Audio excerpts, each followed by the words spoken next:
படிக்கும் சிறுவன் லீவு தினத்தன்று மீனவரான தகப்பனோடு மீன் பிடிக்க கூட சென்றான்.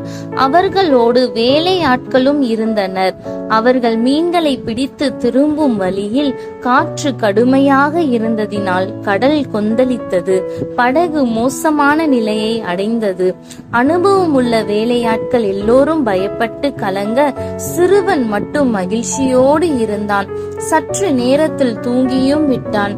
மிகவும் சிரமப்பட்டு கரை சேர்ந்த அவர்கள் வேலைக்காரர்களில் ஒருவன் சிறுவனிடம், நாங்கள் எல்லோரும் பயப்பட நீ மட்டும் மகிழ்ச்சியாகவும் நிம்மதியாகவும் தூங்கினது எப்படி என்று கேட்டான்.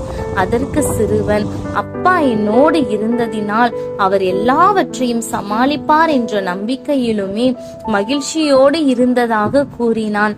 இதே போலவே நம் வாழ்க்கை என்ற படகில் இயேசு என்னோடு இருக்கிறார் என்ற உணர்வும் எல்லாம் அவர் பார்த்து கொள்வார் என்கிற நம்பிக்கையுமே கொடும் காற்றாகிய கடும் பிரச்சனைகளையும் கொந்தளிக்கும் அலைகள் போன்ற பல தொல்லைகளையும் நாம் மேற்கொண்டு அதை கடக்க முடியும்.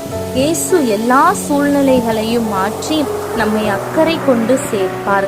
சிந்தனைக்கு பலம் கொண்டு திடமனதாயிரு, திகையாதே, கலங்காதே, நீ போகும் இடமெல்லாம் உன் தேவனாகிய கர்த்தர் உன்னோடு இருக்கிறார் என்றார்.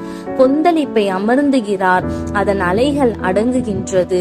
அமைதல் உண்டானதின் நிமித்தம் அவர்கள் சந்தோஷப்படுகிறார்கள்.